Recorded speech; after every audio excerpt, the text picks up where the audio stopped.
Allahu Akbar, Allahu Akbar, Allahu Akbar, Allahu Akbar, Allahu Akbar, Allahu Akbar, Allahu Akbar, Allahu Akbar, Allahu Akbar, Allahu Akbar, walillahil hamd.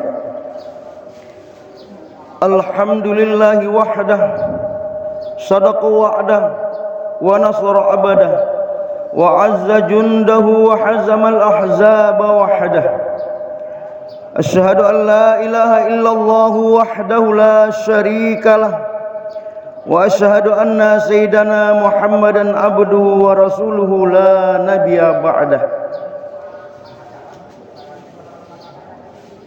Ibadallah,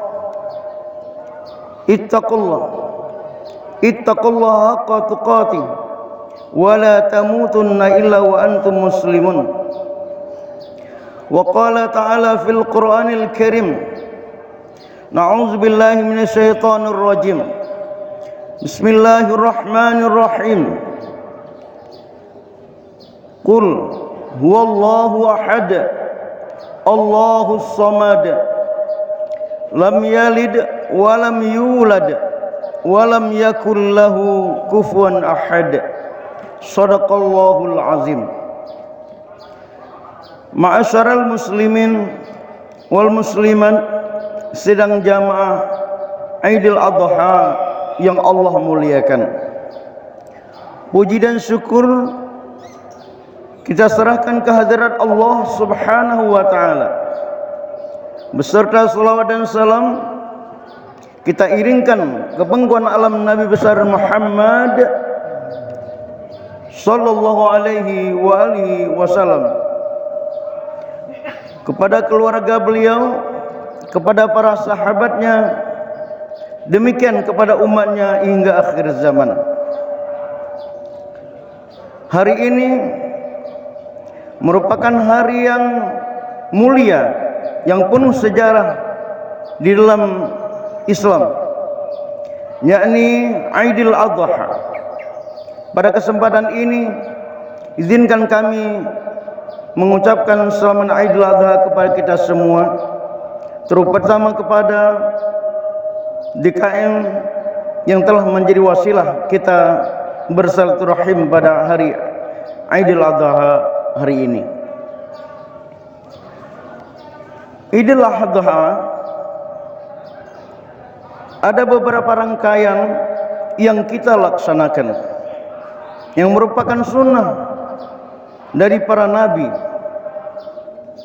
Di antaranya adalah melaksanakan ibadah haji kepada Allah Subhanahu wa taala bagi yang mampu dan mencukupi syarat-syaratnya. Dan bagi kita yang tidak melaksanakan haji, dimulai dengan berpuasa pada hari kemarin, yang kita lanjutkan dengan salat Aidil Adha pada hari ini, yang juga nantinya akan diiringi dengan kurban. Pada hari ini mari kita renungkan bersama-sama tentang makna kurban yang kita laksanakan pada setiap tahun pada momen hari raya Aidil Adha, di mana kurban ini memiliki dua makna yang sangat penting bagi kita. Yang pertama ditinjau dari segi spiritual, bahwa apabila kita memiliki rezeki yang dilebihkan oleh Allah Subhanahu wa taala, maka hendaknya kita melaksanakan kurban. Sebagaimana Allah berfirman dalam Al-Qur'anul Karim, Inna a'tainakal kautsar fasholli li rabbika wanhar inna syani'aka huwal abtar. Di mana kurban yang kita laksanakan adalah semata-mata untuk Allah Subhanahu wa taala, dalam arti memerlukan keikhlasan yang tinggi. Apa yang kita korbankan itu hendaknya mendatangkan ridha dari Allah Subhanahu wa taala. Sesungguhnya bagi umat Islam, segala sesuatu yang dilaksanakan baik itu kurban maupun kita berpuasa, solat, semata-mata hanya untuk Allah. Qul inna solati wa nusuki wa mahyaya wa mamati lillahi rabbil alamin. Katakanlah ya Muhammad, inna solati, sesungguhnya solatku ini, wa nusuki, dan hajiku atau ibadahku, wa mahyaya, seluruh kehidupanku, wa mamati, dan kematianku hanya ingin mendapatkan ridho Allah Subhanahu wa ta'ala, tidak menyimpang dari itu. Oleh karena itu, marilah kita tingkatkan keikhlasan kita di dalam segala aspek kehidupan ini, termasuk dalam berkorban. La yanallaha luhumuha wala dima'uha walakin yanaluhu taqwa minkum. Tidak akan sampai kepada Allah dagingnya korban, darahnya korban, tetapi yang sampai kepada Allah adalah takwa yang ada di antara kamu. Artinya Allah hanya melihat nilai ketakwaan yang ada dalam dada kita, niat kita, tekad kita dalam berkorban itu. Dan itulah yang akan dibalas nanti di dalam Jannatun Na'im. Semoga Bapak dan Ibu serta DKM yang telah memfasilitasi dan telah memberikan korbannya pada hari ini diterima oleh Allah Subhanahu wa ta'ala, menjadi berkah di dalam rezekinya, menjadi berkah di dalam kehidupannya, sehingga insya Allah kita selalu dipandang oleh Allah dengan pandangan kasih sayangnya. Selain kita melihat secara spiritual yang mengharapkan pahala dari Allah Subhanahu wa ta'ala, korban juga bisa dimaknai dari dimensi sosial, di mana daging hewan korban yang kita bagi-bagikan kepada lingkungan kita menunjukkan bahwa umat Islam memiliki solidaritas yang tinggi, diajarkan saling peduli kepada sesama, tidak hanya kepada sesama muslim, tapi juga kepada lingkungan yang ada di sekitar kita, apapun agamanya. Sehingga ketika kita membagikan daging dari hewan korban itu, menunjukkan bahwa saling asih, saling asuh, pedulinya kita kepada sesama adalah merupakan salah satu ajaran Islam. Sehingga Islam merupakan agama yang sangat berperi kemanusiaan, sangat peduli kepada HAM, dan juga Islam mengajarkan kita untuk hidup berdampingan sesama muslim dan sesama umat manusia. Sehingga tidak pantas dan tidak layak Islam diklaim ekstremis di dalam kehidupan ini. Justru Islam membangun kebersamaan kepada kita semua. Kita tidak hanya berkorban kambing dan sapi atau berbentuk hewan, tetapi juga berkorban dalam bentuk maknawi. Apapun yang kita miliki, mari kita korbankan untuk kemakmuran bersama, untuk kesejahteraan bersama, untuk kemajuan bersama. Kita mencari rezeki dan Allah memberikan keberkahan kepada kita adalah bukan hanya untuk kita sendiri, bukan hanya untuk keluarga kita, bukan hanya untuk golongan kita, tetapi sebahagian rezeki kita minta dinafkahkan atas izin Allah Subhanahu wa ta'ala. Marilah umat Islam mengorbankan segala sesuatunya untuk kemajuan bangsa ini, kemajuan umat manusia, tentu dalam ridha Allah Subhanahu wa ta'ala. Dalam konteks pandemi seperti ini, COVID-19 yang merajalela, yang kita tidak mengetahui persis ini sumbernya kenapa dan dari mana, karena belum ada riset yang keluar secara resmi baik oleh WHO maupun oleh Indonesia itu sendiri. Namun demikian, bagi kita umat Islam memandang COVID-19 ini sebagai musibah dari Allah Subhanahu wa taala. Apapun bentuknya, dari manapun sumbernya, namun COVID-19 ini harus kita usahakan bisa menekan sampai hilang. Dalam konteks ini, umat Islam mesti rela berkorban untuk mematuhi setiap regulasi hukum perundang-undangan yang dibuat oleh pemerintah, yang disetujui oleh legislatif. Kalau kita mematuhi regulasi yang ada, insya Allah kita ikut bersama-sama untuk menekan kasus pandemik ini atau kasus corona ini. Dan kalau itu kita niatkan karena ridha Allah, insya Allah kita dapat pahala di sisi Allah Subhanahu wa taala karena membantu sesama. Namun demikian, pihak pemerintah juga diharapkan dalam membuat sebuah regulasi hukum perundang-undangan mesti adalah merujuk kepada Undang-Undang Dasar 1945, di mana pada pasal 1 ayat 3 negara diselenggarakan berdasarkan hukum.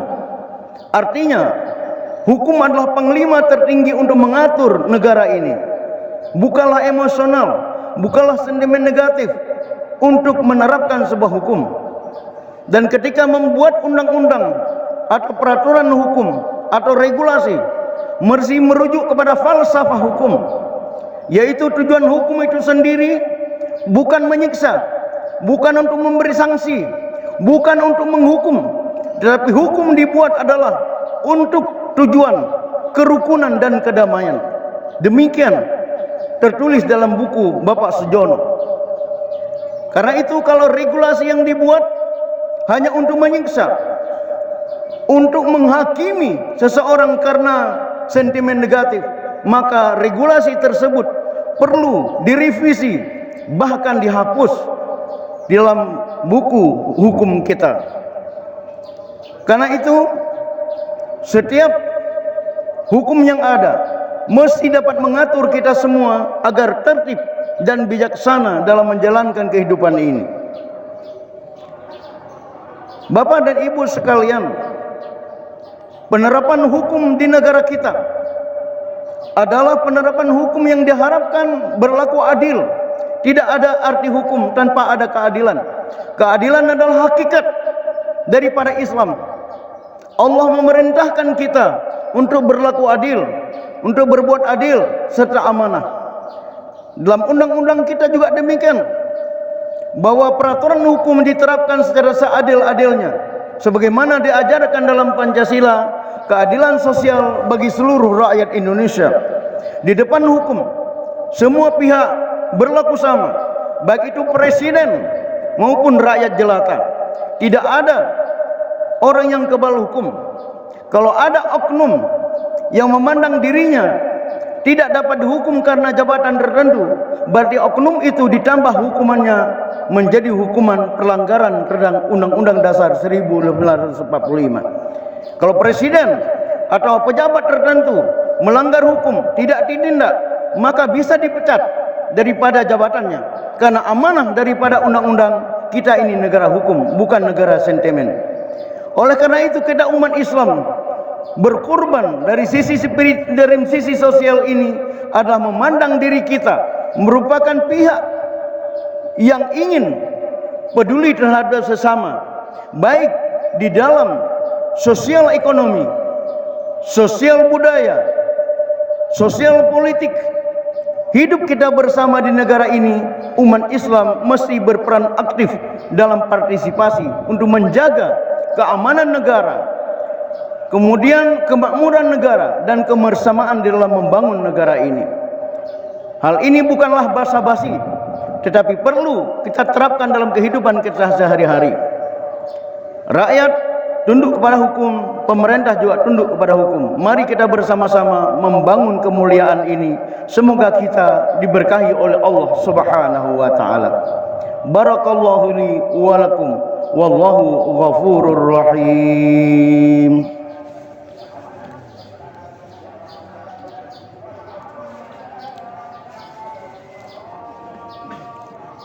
Allahu akbar, Allahu akbar, Allahu akbar, Allahu akbar, Allahu akbar, Allahu akbar, walillahil hamd. Alhamdulillah, wassalatu wassalamu ala rasulillah wa ala alihi wa sahbihi wa mawalah. Ibadallah, ittaqullah, ittaqullah, uzkuru ala ni'matihi la'allakum tuflihun. Wa qala ta'ala fil Qur'anil Karim, a'udzu billahi minasy syaithanir rajim. Bismillahirrahmanirrahim. Wal 'asri innal insana lafi khusrin illa alladhina amanu wa 'amilus solihati wa tawasaw bil haqq wa tawasaw bis sabr. Innallaha wa malaikatahu yusalluna 'alan nabi ya ayyuhalladzina amanu sallu 'alaihi wa sallimu taslima. Allahumma salli ala sayyidina Muhammad wa ala ali Muhammad kama sallaita ala Ibrahim wa ala ali Ibrahim fil alamin innaka Hamidum Majid. Allahumma ighfir lil muslimina wal muslimat wal mu'minina wal mu'minat birahmatika ya arhamar rahimin. Allahumma rabbana zalamna anfusana wa illam taghfir lana wa tarhamna lanakunanna minal khasirin. Rabbana ya Allah atina fid dunya hasanah wa fil akhirati hasanah wa qina azabannar. Walhamdulillahi rabbil alamin. Afa minkum, terima kasih. Wassalamualaikum warahmatullahi wabarakatuh.